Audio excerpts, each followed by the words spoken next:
umuntu agizwe n'ibintu bitatu muri kamere afite umubiri n'ihene irawufite umuntu afite umwuka ihene nta mwuka igira umuntu afite ubugingo ihene ifite ubugingo kuko ifite amaraso ahangaha nuvuga ngo Imana yari yaratanze isezerano kuko abantu badakwiye kurya inyama itangiriro hariya igice cya mbere umurongo wa 29 bagomba guhabwa ibimera ariko ingaruka y'icyaha nyine harimo no kurya inyama narizo mpamvu Pastor Mpyisi avuga ngo Imana iba mu bitekerezo kurusha mu mutima. Gusenga everyday, gusenga buri munsi, nusenga uzanesha, nunanigwa gusenga uzaneshwa, senga. Pastor twongeye kukwakira nanone kuri gusenga everyday nkuko dusanzwe tukwakira buri gihe. Ndumva umaze igihe urimo kutwigisha amasomo atandukanye, amasomo 13 ajyanye na eschatology. N'ubundi ndumva twari tugeze ku isomo rya 5 niryo ugiye kutuganirizaho. Ndagira ngo mbere ko tutangira tubanze udufashe gusenga ubundi ubone kuganiriza abantu badukurikiye. Imana turagushimiye turaguhimbaje kuri umwanya mwiza duhaye, umwanya wo kuganira amagambo yawe. Ijambo ryawe ni umutsima utera imbaraga, ijambo ryawe ritubere imbuto itabura muri aka kanya kugira ngo abaryumva bose bari hirya no hino rishoho guhembura ubugingo bwabo hadasigaye n'umwe, kandi natwe tuganira nabo turyigisha ribashe kudukizanya nabo mu izina rya Yesu Kristo, amen. Tuganira ijambo ry'Imana nguko bisanzwe nyine turi kwiga eschatology, iminsi ya nyuma, iminsi y'imperuka, iminsi yo kugaruka kwa Yesu niko benshi bayita mu buryo butandukanye. Turabanza gusoma itangiriro igice cya 2 umurongo waho wa 15 kugeza ku murongo waho wa 17. Twumva uko atubwira: Uwiteka Imana ijyana wa muntu imushira muri iyo ngobyi yo muri Edeni ngo ahingire ibirimo ayirinde. Uwiteka Imana iramutegeka iti: ku giti cyose cyo muri iyo ngobyi uje urya imbuto zacyo, ariko uje urya imbuto zaco uko ushaka, ariko igiti cy'ubwenge bumenyesha icyiza n'ikibi ntuzakiryeho, kuko umunsi wakiriyeho no gupfa uzapfa. 3:19 twumva uko hatubwira itangiriro 3:19 avango: gututubikana aho mu maso hawe niho azaguhesha umutsima, urinde ugeza ubwo uzasubira mu butaka, kuko arimo wakuwe, uri umukungugu, mu mukungugu nimo uzasubira. Ijambo ry'Imana ritubwira uko umuntu yaremwe. Umuntu rero tugiye kuganira ku rupfu. Igice cya mbere cya eschatology twaganiriye ku bihe 7 Imana yageneye isi. Igice cya 2 twaganiriye aho ijuru riba, aho dushakira ijuru. Igice cya 3 twaganiriye ku byumweru 70. Igice cya 4 twaganiriye ku bimenyetso biranga kugaruka kwa Yesu. Igice cya 5 turaganira ku ijambo urupfu. Imana imaze kurema, ijambo ry'Imana riratubwira ngo imushira muri ya ngobyi ya Edeni, iramutegeka. Kubera yamuhaye itegeko ryo kudakora ku giti Imana yamubujije akarenga ku itegeko, byaje kumuzanira ikibazo. Noneho urupfu ruza ari ingaruka y'icyaha. Hariya muri Yohana ya mbere igice cya 3 umurongo wa 4 haravuga ngo umuntu wese ukora icyaha aba agomye, kandi icyaha nibwo bugome. Nuvuga ngo iyo umuntu wese akoze icyaha aba ari umugome. Hariya hepfo aravuga ngo ubugome cyangwa kwica itegeko. Umuntu amaze kuremwa yahawe itegeko mu ngobyi ya Edeni. Umuntu rero yaremanywe fakirite, n'umubiri we ntabwo uremwe nk'uw'amatungo, si kimwe neza. Hariya ijambo ry'Imana rivuga ngo yaremwe mu mukungugu. Hariya ibindi biremwa bifite ubugingo Imana ivuga ko yabiremye mu butaka. Umukungugu n'ubutaka ni bimwe, ariko iby'Imana yabageneye ntabwo bisa. Umuntu agizwe n'ibintu bitatu muri kamere. Afite umubiri n'ihene irawufite. Umuntu afite umwuka, ihene nta mwuka igira. umuntu afite ubugingo, ihene ifite ubugingo kuko ifite amaraso. Ni ukuvuga ngo uwo mwuka w'umuntu usobanura ngo nuwaguhesha gutandukanya ikibi n'icyiza, niuzana ubushake. Ugiye kutuganiriza ku rupfu ariko noneho wari ikintu uvuze ntumvishe. Yego, ihene nta mwuka igira. Oya, ifite ubugingo kuko ifite amaraso. Uraho guhumeka siwe twita umwuka. Ahubwo narizi ko ifite umwuka ariko oya, ubugingo burari kuko ubugingo ni amaraso. Yanditswe mu itangiriro ibice ni 9. Umurongo waho wa 3 waravuga ngo ibyigenza byose bifite ubugingo bizaba ibyo kurya byanyu, mbibahaye byose nk'uko nabahaye ibimera bibisi. Ahangaha nuvuga ngo Imana yari yaratanze isezerano kuko abantu badakwiye kurya inyama. Itangiriro hariya igice cya mbere umurongo wa 29 bagomba guhabwa ibimera. Ariko ingaruka y'icyaha nyine harimo no kurya inyama. Hano rero haravuga ngo mbahaye ibyo byose bifite ubugingo kugira ngo bibabere ibyo kurya. Haravuga ngo ariko ntimukaryane ibimera, nuvuga ngo ariko ntimukaryane inyama n'ubugingo. Ubwo ni amaraso yayo.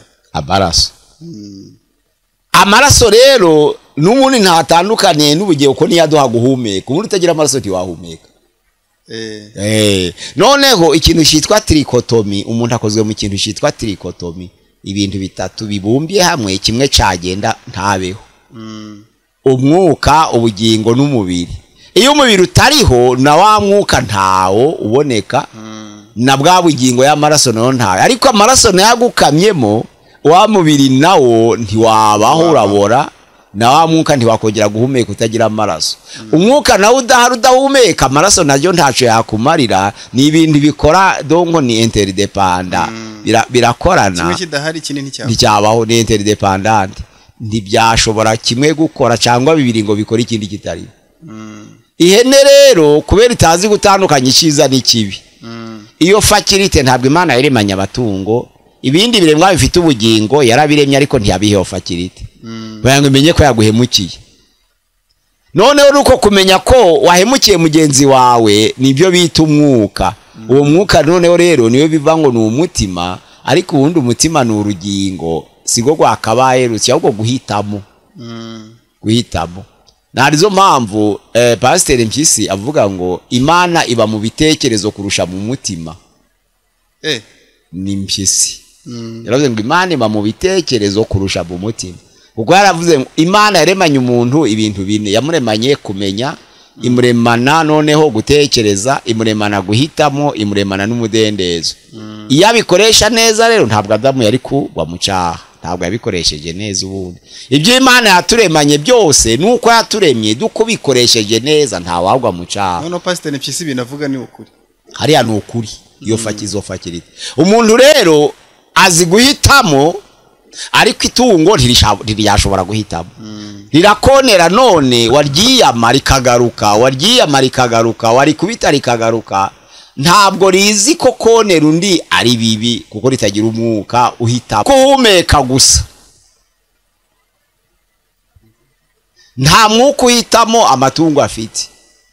Nizo mpamvu ibindi biremwa byose biremwe muri dikotomi, bigizwe na bibiri. Noneho umuntu akagirwa na bitatu, ariko ntubashe gutandukanya ubugingo n'umwuka. Ubwo noneho rero umuntu tugiye kuganira ku rupfu. Hano ijambo ry'Imana riravuga ngo imushira muri yangobyi, iramubwira ngo ku giti cyose cy'igikundiro kiri muri yongobyi uzaje urya imbuto zacu. Ariko hariya maze nukuvuga ngo izaje urya imbuto zacu. Ari kabiri ku murongo waho, ku giti cyose cyo muri yongobyi uje urya cyose cyo muri yongobyi uje urya imbuto zacu uko ushaka. Ariko igiti cy'ubwenge bumenyesha icyiza n'ikibi ntuzakiryeho, kuko umunsi wakiriyeho no gupfa uzapfa. Bisobanura ngo ni itegeko yari yahawe n'Imana. Ntabwo giye gusobanura nani identite y'icyo giti, ariko nshaka kuvuga ko itegeko ry'Imana gusa ryo kubwira ngo ntukore ugakoraho ni ukutumvira.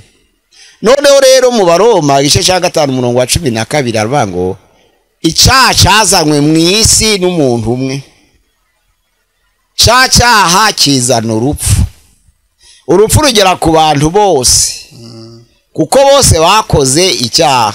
Ni ukuvuga ngo Adamu yakoze icyaha tutarabaho, ariko kuko dukomoka muri we kandi kikaba cyarakozwe n'umubiri we, twagikoreye muri we, nizo mpamvu yangaruka y'icyaha itubereye. Noneho rero yakoze icyaha aratubyara, amaze kutibyara tuva muri we turakivukana.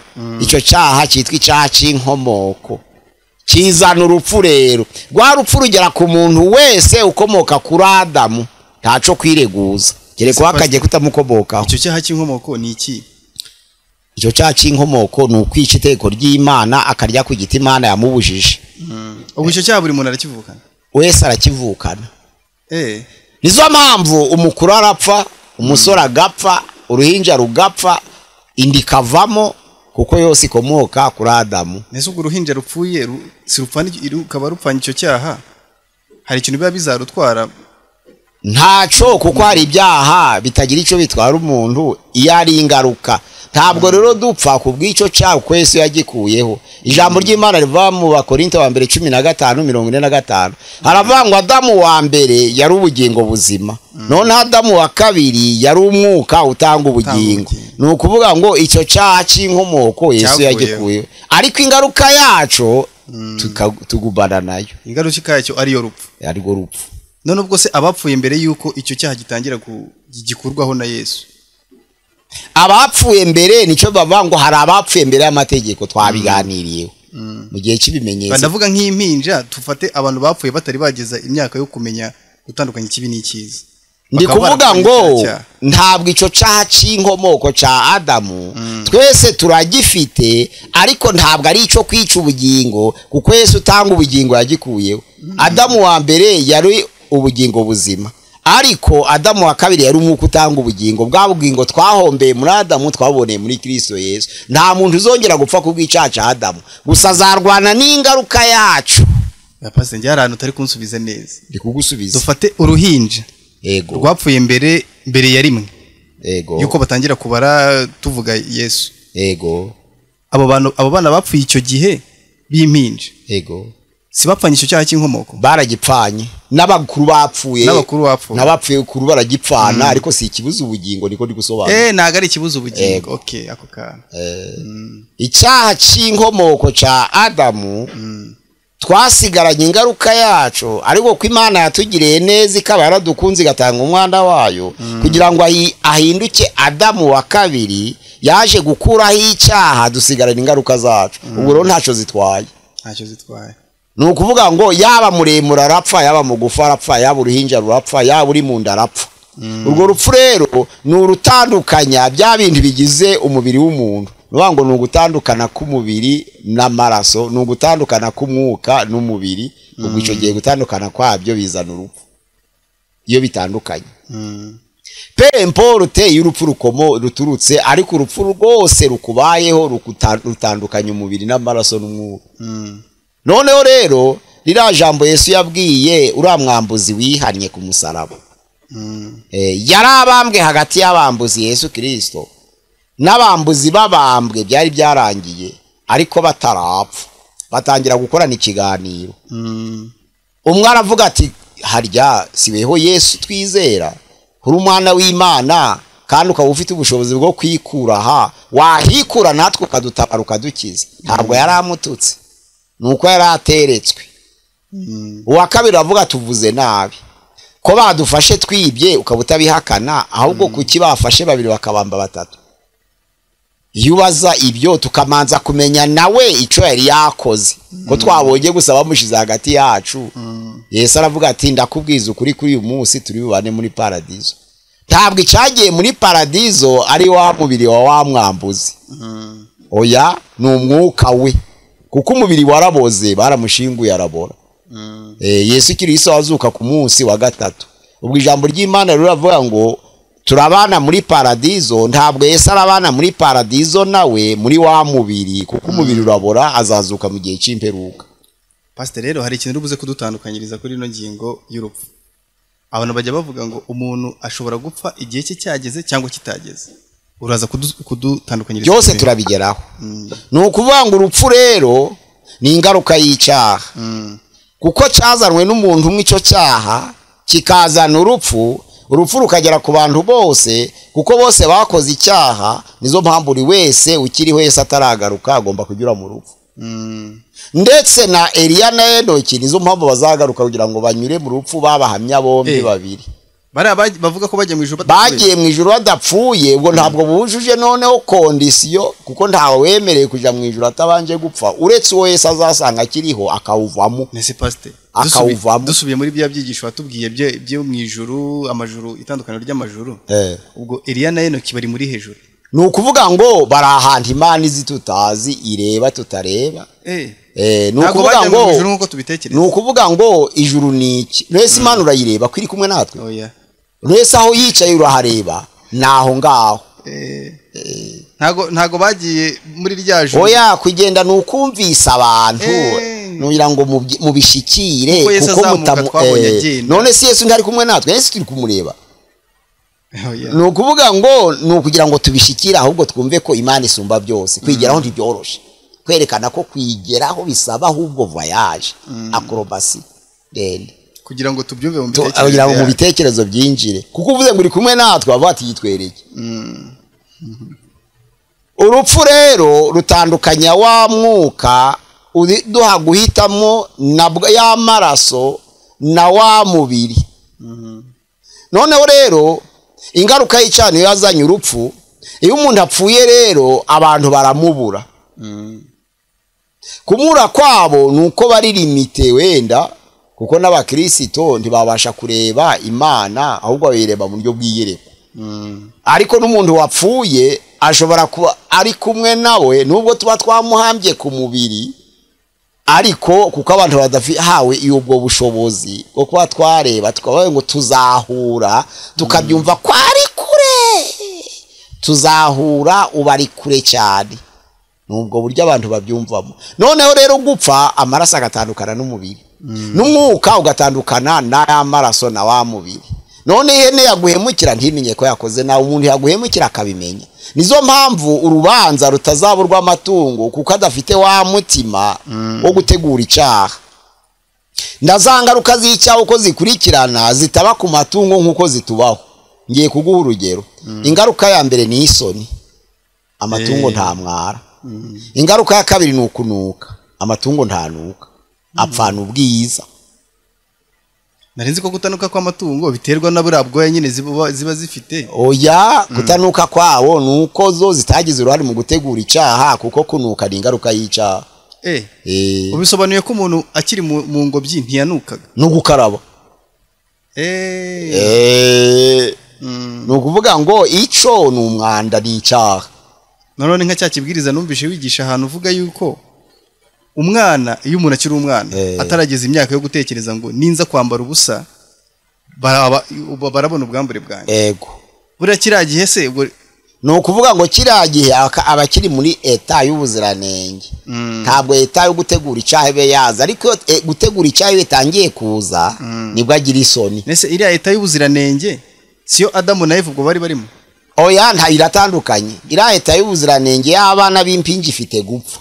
Naho ubuziranenge bwa Adamu na Eva ntabwo bwari bufite gupfa yari ingaruka y'icyaha.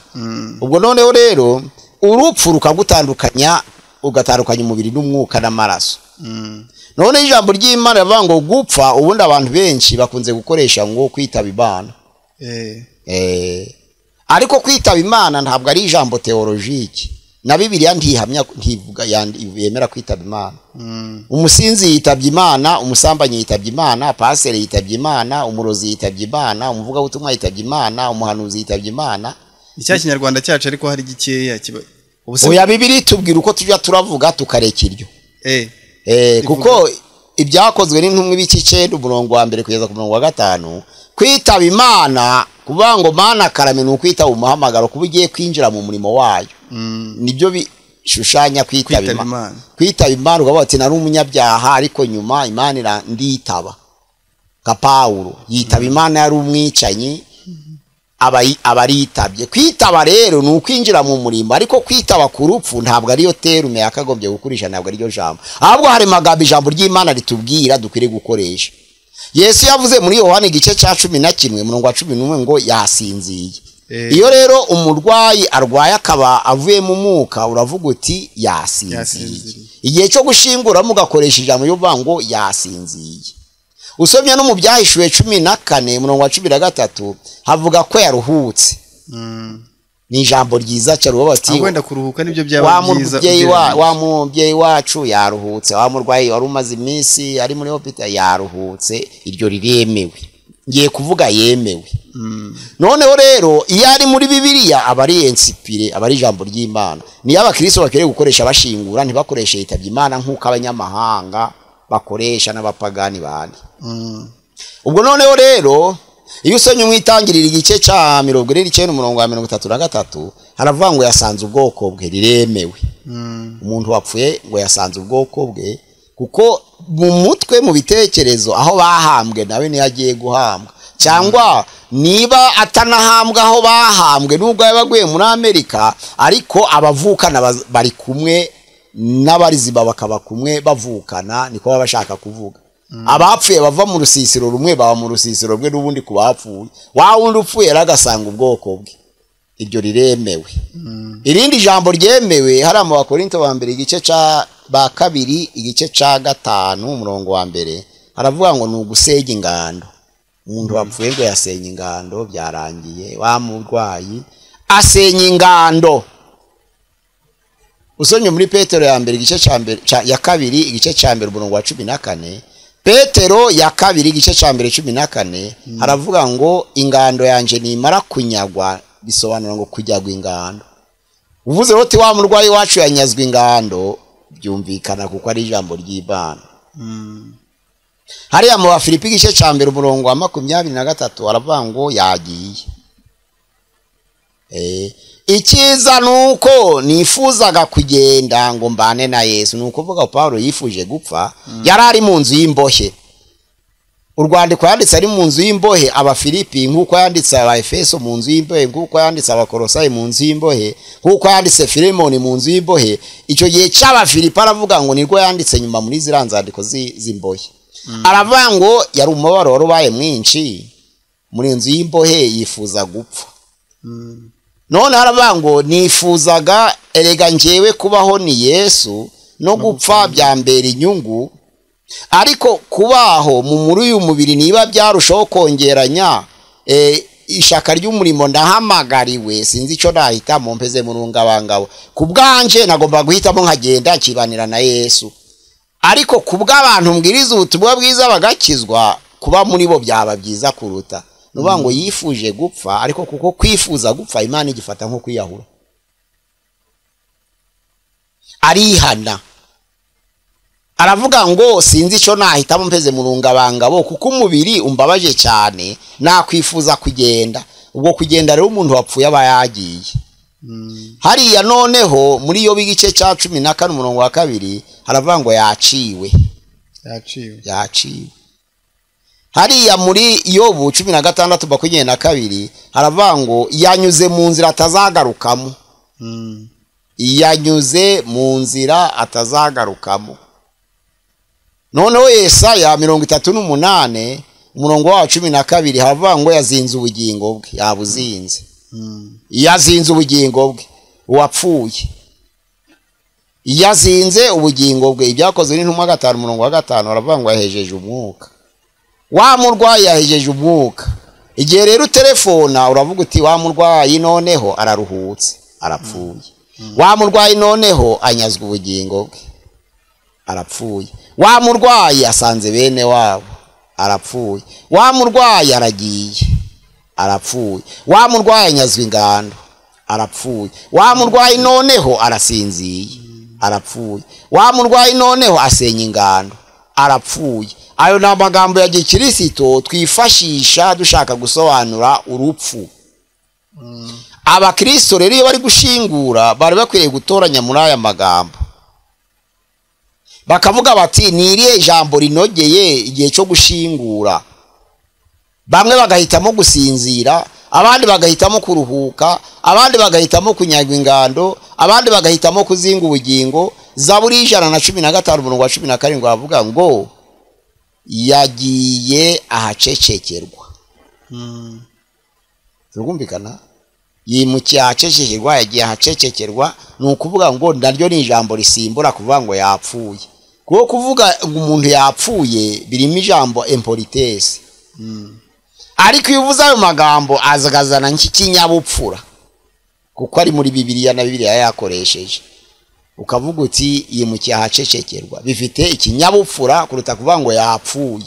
Nese pastor, uvuze kuri ayo magambo y'ahacecekerwa, ndatekereza Ego ko twumva mu banyarwanda kera wajyaga kumva nk'umuntu yari yarapfuye, kumva aragaruka agatera wenda bamwe mu bantu biwabo. Ego ubwo yarabaga yaragiye ahacecekerwa se, cyangwa aho yabaga agiye nabwo hari uko. Turi ku gihe cya 5, tuzinjira mu gihe cya 6, hagati ibihe byo hagati.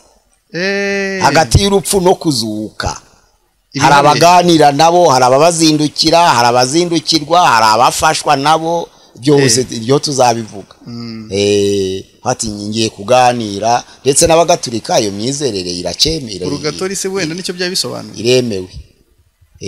Uyakuna kuja kubagarira irimbi. Iyo bavuze ngo roho ziri mu purgatori, nuvuga ngo zitegereje kuzongera kucungurwa, kuko zizababarirwa buhoro progressivement. Umuntu arapfuye ariko afite ibyaha, ariko y'amasengesho y'abera basigaye, kuko byemeye na Bibiliya yabo.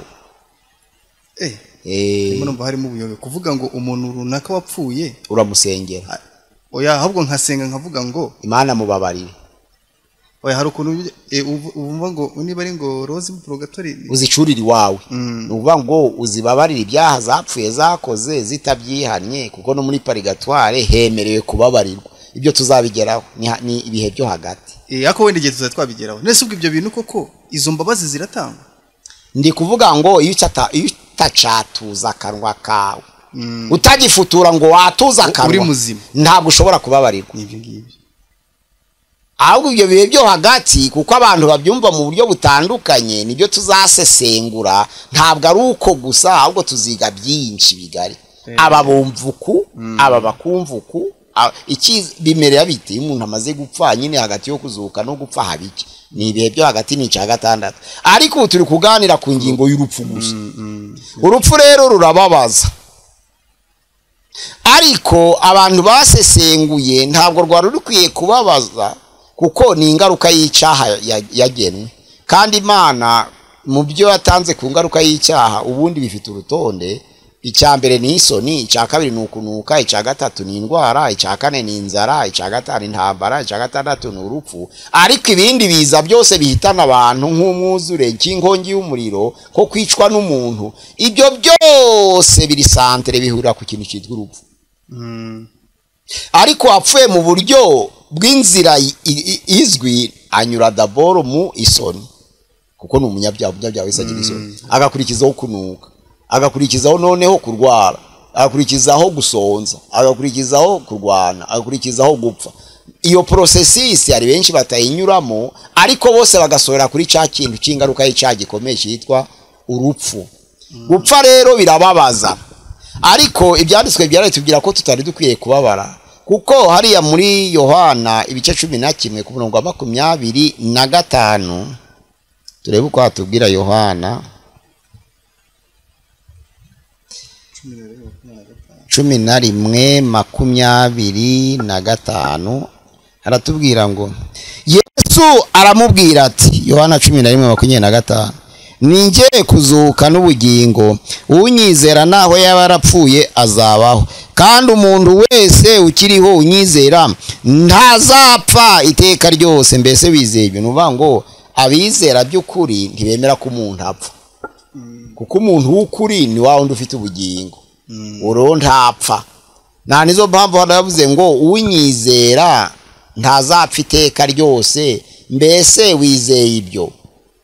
Iyo umuntu apfuye rero abantu bararira kuko batamureba. Ariko abakiranutsi bari bakwiriye kuririra umuntu wapfuye ari umunyabyaha. Babibwirwa n'iki? Nicyo kibazo nyine. kuko Yesu baramuririye Yerusalemu igihe cyo kugambarirwa kigiye kugera. Yesu arababwira ngo mwindirira ahubwo mwiririre n'abana banyu, ashaka kubacurira ngo ibyaha byanyu ahubwo kuri mwe nimwe mufite ikibazo, ko je ndaca mfite. Kuko yarabizi ko agiye gupfa nk'umukiranutsi yarabizi.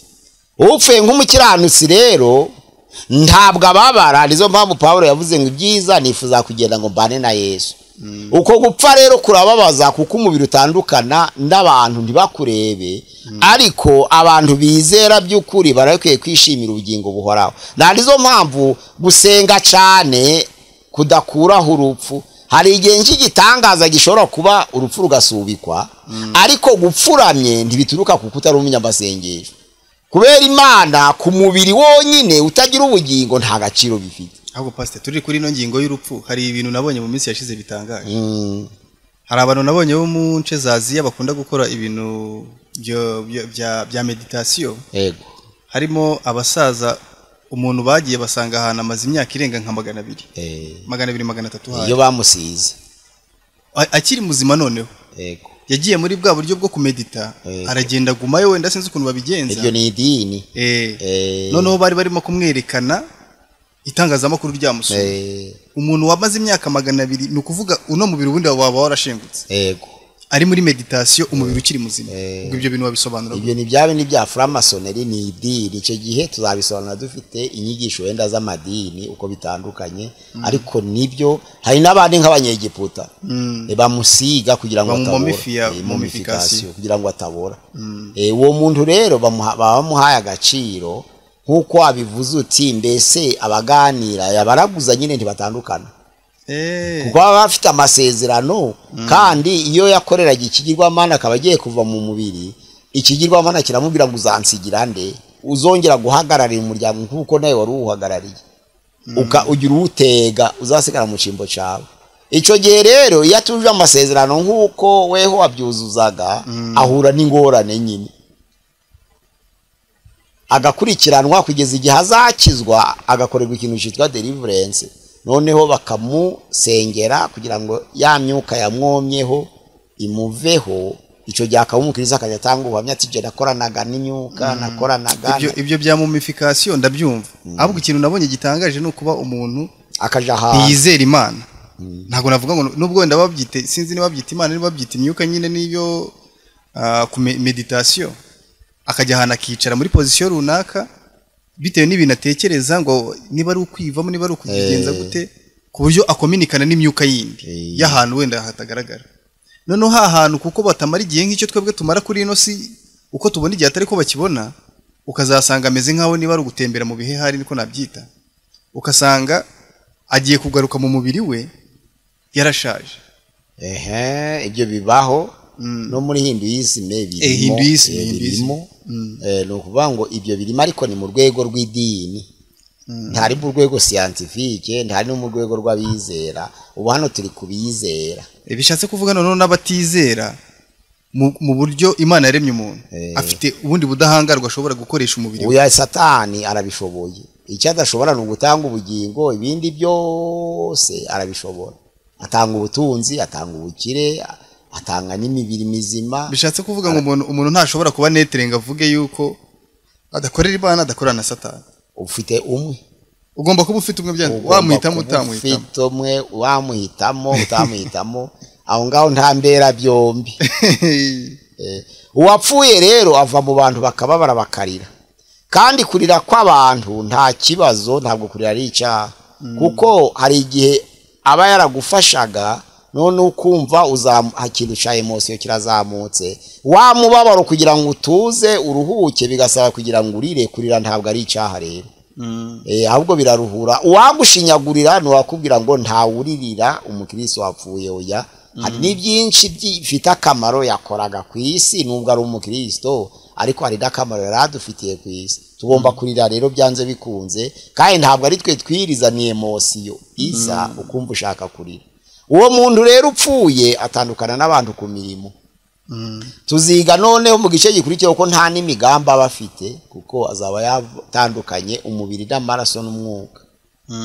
Umuntu wapfuye rero ababaza abantu koko, ariko iyo tuzi ko ari ingaruka y'icyaha nta kundi kuntu twabwira abantu ngo dutandukanye naco. Yesu nagaruka kuko ari utanga ubugingo kandi akabasimbura Adamu wa mbere akaba Adamu wa kabiri, akaba ari umwuka utanga ubugingo, icyo gihe urupfu ruzavaho. Izo mpamvu niho ruzaneshwa, ariko igihe cyose tukiriho Yesu ataragaruka abantu bose baremeye gupfa, nyuma hakaza kuzuka. Abo bantu rero yapfuye nyine arapfa akabora, bikibagirana bigasibangana. Ubwo rero mu bihe byo hagati tuzaganira ukuntu abavugana nabo bica muzihenzira, aberekwa sibo bica muzihenzira, abavuga se ngo baragiye bica muzihenzira. Ako kantu ibihe byo hagati uyu munsi rukuganira ku rupfu. Urupfu ni ugutandukana k'umubiri n'amaraso n'umwuka, ariko bikagutandukanya n'umuryango na bagenzi bawe, ukagutandukanya na bakorege aho musengana ntibongere kukubona. Noneho rero abantu kugeza na n'uyu munsi ico mbikomozeho, abantu baguye batakiri mu byizerwa bakunda intumbi kurusha umuntu muzima. Urebye ibintu bagukorera utagihumeka, yabaye bagigukorera ahubwo ukiriho, ni inyigisho mbi bahawe. Ahubwo pastor ngiye mbona ari ukuntu abantu dutinya urupfu cyane. Sinzi umuntu umenya hari abagiye kuverifya ngo arebe koko wa muntu bari baziranye yakoragaho bagendanaga yapfuye mu kanya gato. Urambwira ute kurwara ibyumweru bitatu nta muntu kugera, waba wapfuye agasubika n'akazi, nubwo ngiye mbona akaza kukureba, ariko akazana ibintu ataguhaye ukibirya, ahubwo akazana ibyo gupfusha ubusa. Kandi wabaza uti ayo mafaranga yose mugura serike yihenze, mushaka ipfa heza, muyubakira, muyisakarira, uwo muntu kuki mumuhaye agaciro kuruta ko mwamuhaye akiriho? Rugubigana kuruta ko mwamuhaye akiriho. None se ya mafaranga muyamuha akiriho akayarya? Ntabwo uko gushingura muzabihemberwa, nta ngorano zo gushingura zihari, kuko Imana ishizeho ingorano zo gushingurwa, yashiraho n'amakamba y'abashinguwe, abariwe n'intare bakaba bapfuye ubusa, abaguye mu migezi bakaba bapfuye ubusa. Urumva ntaco baba bakumariye iyo bagusutenye umaze gupfa. Baba bagize ico nabo n'abakiriho nabo uvuze uti ubwo mwaje muri igihumbi, amafaranga yose y'imfashanyo muyampe nzabyikorera, ntibayaguha. Ayo bagu ahubwo avuga ati turakugurira serikeye. Ishari ngo utarya amafaranga, harimo ubugome rero. Ntukabone ngo ni benshi ngo ubwo nta nshuti, ariko abo bantu basura uwapfuye gusa batasuye umurwayi ni babi. Pastor turi kuri iki kintu cy'urupfu, hari ikintu kimwe nigeze kubona igihe kimwe nigaga ku kigo bita Kristero i Nyanza. Noneho hari umukire wari wapfuye icyo gihe, ndumva umukire numva ari menya ari rubangura hari. Yego. Turi kuva ku ishuri icyo gihe ndabyibuka, imodoka zaturukaga i Nyanza, urabona i Nyanza ya Butare, ndabona zikagera ahangaha mu Ruhango. Yego. Ziherekeje zije guherekeza umurambo. Yego. None nkibaza ni aba bantu bose bamuherekeje ubu basanzwe babonana nabo? Oya, urupfu rw'umukire ruruta ubukwe bw'umukene.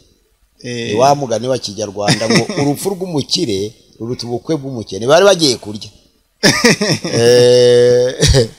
Na iyo bamukunda baba barayamuhaye akiriho arwaye, cyangwa bakayaha abana be, kuko umuryango wa rubangura nawe ntiwari unaniwe gushingura, ariko ayo mafaranga bakayaha abana be, bati mwe mukiriho mukoresha amafaranga. Ariko bashaka ngo bayajane hariya bahamare gatatu baze bayamaze. Akuzi ko ahubwo bahita bifata nk'uburyo bwo kwishimisha n'ubundi, kuko muri iki gihe abantu basigaye bahimba n'iminsi imikuru itabaho kugira ngo babone ukuntu barya amafaranga. Noneho rero bakahamara gatatu, ya mafaranga yose agashira, bakinjira no mu mitungo ye, kuko ya mafaranga bazanye ntabwo abagezayo, barya neza cyane agashira kare.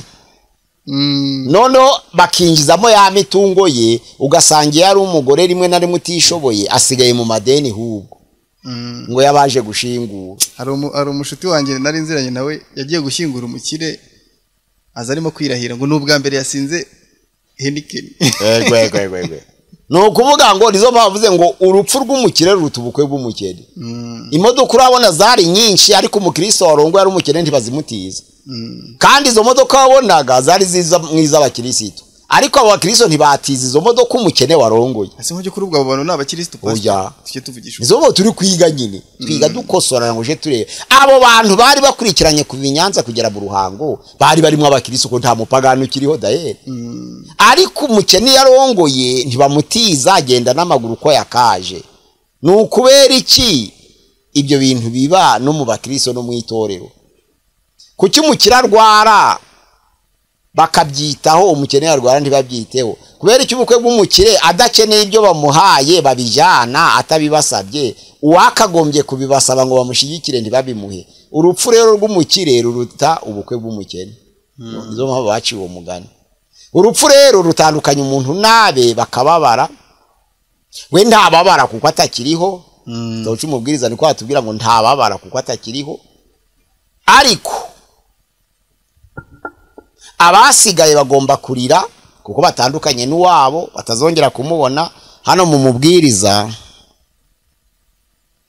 umubwiriza igice cya 9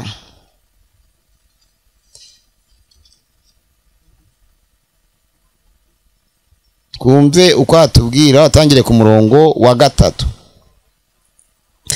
iki ni ikibi cyo muri byose bikorerwa munsi y'ijuru yuko amaherezo ya byose aramwe kandi imitima y'abantu yuzuyemo ibibi ndetse mu mitima yabo bakiriho harimo ibisazi ariko iherezo bazakurikira abapfuye babasangeyo ibyiringiro kuko ibyiringiro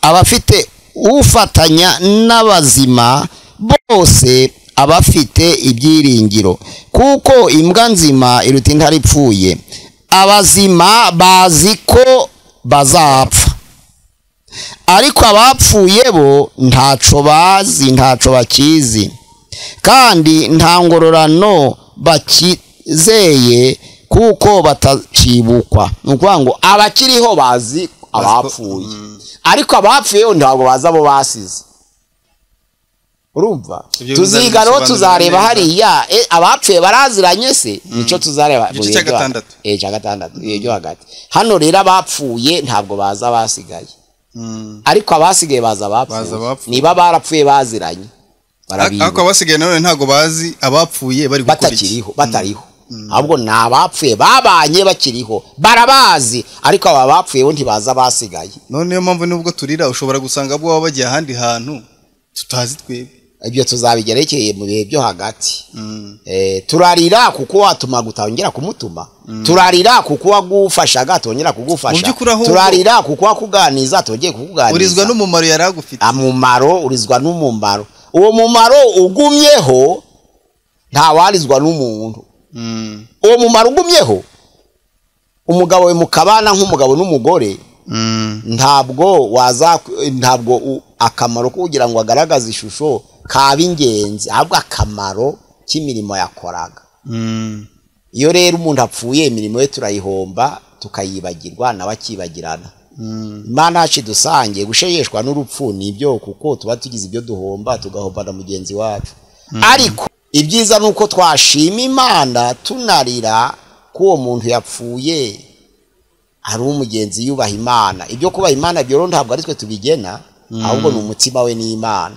ntaribwe tuvuga ngo yapfuye akiranutse oya abantu kenshi usanga bagwa mu byaje kuvuga ngo yari umugenzi turabizi nge namuhamiriza nta muntu uhamiriza undi ko ntamenye umutima w'umuntu umutima apfanye ntabwo tuwuza ariko Imana irawuzi ni irondora ikabimenya izo babija muri baba ngo ninde wo muri imwe yamenye ibyo ndatekereza ntawe kereka umwuka wa wundi amurimo n'iby'Imana nuko nta wabusobanukirwa umwuka w'Imana atamurimo nuvuga ngo ufite umwuka w'Imana ho wagira ico werekwa ariko naco kidahoraho kuko utabaye Imana ako umuntu ashobora kuza akavuga ati ngiye rwose uno muntu ndabizi yarambangamiye mu kubaho ico gihe twese tubindyarya mu gihe cy'urupfu nicyo kibazo uwo yahemukiye arabihisha uwagire neza akabivuga ugasanga rero abo yahemukiye babaye indyarya n'abashimba bavuze ibitari ibyo nicyo kibazo rero nizo mpamvu ijambo ry'Imana igihe cyo gushingura wirinda kuvuga kwapfuye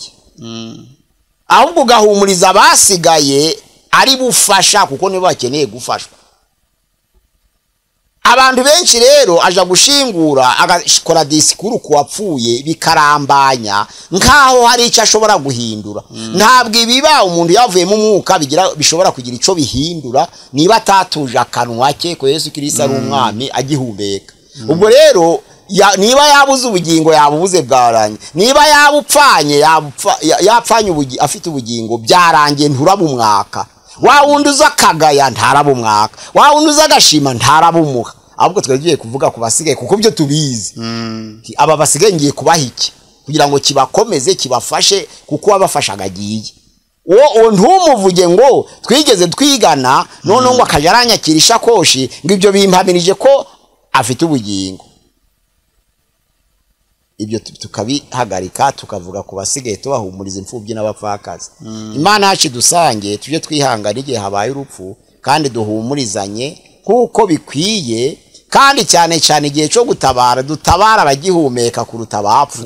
Iyo ni inama nziza ishobora gukomeza abantu kandi kagira ikibabwira. Gutabara abagihumeka biruta gutabara abapfuye. Abanyarwanda no bakunda kuvuga ngo dukunda intumbi kurusha umuntu muzima. Gutabara abagihumeka kuruta gutabara abapfuye ni ingenzi. Ribe inama kuri buri wese wumva aya magambo, kandi twese tuzirikane ko umuntu wese ukomoka kuri Adamu yangaruka yicaye izamugeraho Yesu ataragaruka. Kandi dukomere dushikame bye guca intege ababyumva ngubwo bagiye gupfa oya bye kuduca intege bigomba kubaho. Ariko Yesu kuko yanesheje urupfu duhumurizwe twumve ko dufite ubugingo muri we. Imana yacabwa icubahiro mu izina rya Yesu. Amen. Pastor urakoze ndumva n'ubundi twatangiye dusenga wadusengera, ariko mbere yo gusenga wabanza ugatanga. Ni Pastor Mpazibirego Pierre, nimero ya WhatsApp ni 078 666 966 20 078 666 966 20 kuri channel ya gusenga everyday dukoreraho. Ariko telefone igendanwa ni 0783 4070 noneho 3 5 0783 4070 5 kubatugana kuri channel ya gusenga everyday dutambutsa inyigisho zo kugaruka kwa Yesu, igitabo ca Danieli n'ibyahishuwe. Abashaka kuzazikurikirana noneho muzafungure mukande subscribe, muzabona amashusho ibyanditswe byera bibagereho. Murakoze, Imana ibahe umugisha. Dusengere. Mana turagushimiye turaguhimbaje umwanya mwiza tubaze kuganira amagambo yawe. Ijambo ryawe ritubere itabaza rimurikira ibirenge byacu kandi ritumurikire mu nzira tunyuramo. Ndagushimiye mwami ko ari wadutegura uyu mwanya mwiza kugira ngo tuganirize ubutumwa bwiza bwamamara mu mahanga yose. Waradutoranije utugira abatambyi b'ubwami duhinduka ishanga ryera imbere yawe kugira ngo ishimwe twahawe turyamamaze mu mahanga yose, abantu babashe gukizwa baguhindukirire. Ntabwo ari amagambo gusa, ntabwo ari ibyiyumviro b'imitima y'abantu gusa, ahubwo tuzirikane ijambo ryawe turisesengure kugira ngo tumenye ko ijambo ryawe rikiza. Urakoze mwami ko riragera ku bantu benshi kandi bakarushaho kurikorera meditation ko ari ibyo kurya byera, maze wagaruka gushikira itorero twese tukazagusanganira tutaguhisari. Tubyambaje mu izina rya Yesu Kristo umwami wacu. Amena. Pastor turagushimiye. Iki ni igice cya 5 tumaze kurangiza. Hari cya 6 tubararikiye n'ubundi kizaba gisobanura neza cyungikanya n'iki ngiki gisobanura abantu bapfuye se baragiye ibihe byo hagati niko bacita. Ni cya 6 ibihe byo hagati. Tuzakiganiraho mu buryo burambuye buri wese azamenya aho ari. Gusenga everyday, gusenga buri munsi. Nusenga uzanesha, nunanigwa usenga uzaneshwa. Senga.